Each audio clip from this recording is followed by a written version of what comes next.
Negara Pancasila memiliki jumlah bulu sayap sebanyak C. 17. Dewan pembimbing. Benar. Tim C sama poin.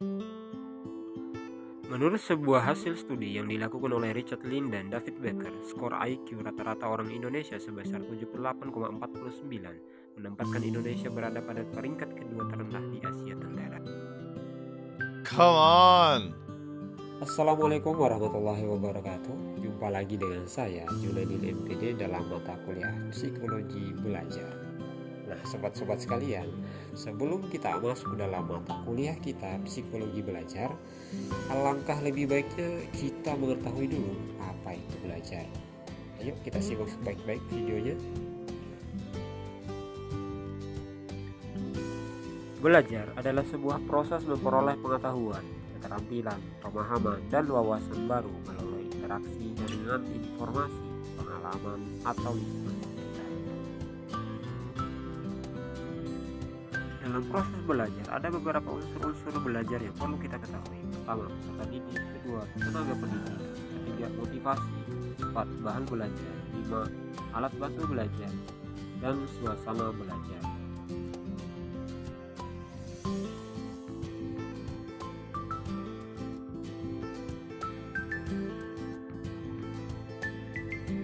Dalam pandangan teori behaviorism, belajar itu dipengaruhi oleh stimulus dan respon. Semakin baik stimulusnya, maka akan semakin baik juga responnya. Dalam pandangan teori kognitif, individu tidak hanya menerima informasi dari lingkungan tetapi juga terlibat dalam pemrosesan, interpretasi, dan organisasi informasi. Dalam pandangan teori konstruktivisme, proses belajar adalah sebuah proses membangun pengetahuan dan pemahaman baru berdasarkan pengalaman, interaksi dengan lingkungan, dan refleksi atas informasi yang diterima.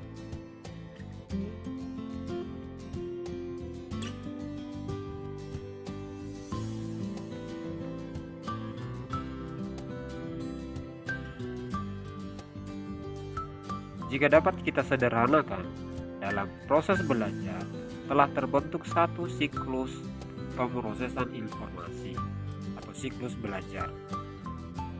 Mulai dari pertama, proses penerimaan informasi.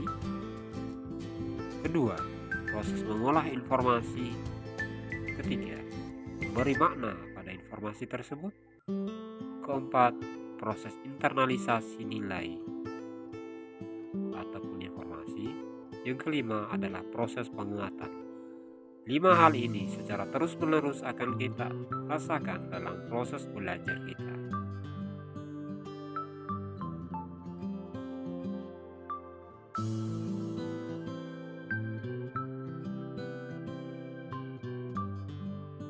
Belajar terjadi dalam berbagai konteks, seperti di sekolah, di tempat kerja, atau dalam kehidupan sehari-hari.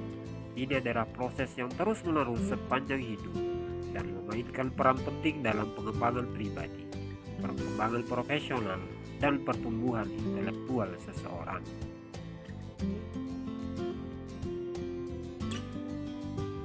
Dari hal-hal tersebut tentu tak ayal pernah kita dengar atau mungkin sudah terbiasa kita dengar ada istilah lifelong education, belajar seumur hidup. Jika bisa kita analogikan seperti sebuah komputer, informasi sama halnya dengan sebuah program yang kemudian harus kita install, masukkan nilai ataupun informasi tersebut kepada peserta didik. Beberapa informasi yang tidak dibutuhkan ataupun yang telah usang ataupun tidak relevan, biasanya ada istilahnya kita uninstall ataupun kita menghapus informasi tersebut. Masih ingat dengan teorinya Charles Darwin yang mengatakan bahwa manusia dulunya dari kera? Dulu tahun 90-an, teori ini sering dipakai dan menjadi bahan pembelajaran. Sampai sekarang masih kita ingat. Tetapi dalam konteks kebaruan, seiring dengan perkembangan zaman, proses penelitian, sains modern berkembang begitu pesat, teori itu tidak digunakan lagi.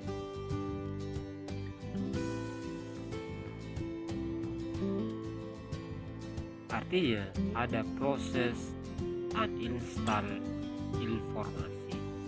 Secara tidak langsung setelah itu kita akan memperbarui informasi yang kita dapat. Karena pada prinsipnya ilmu pengetahuan akan memperbarui dirinya sendiri seiring ia terus digunakan.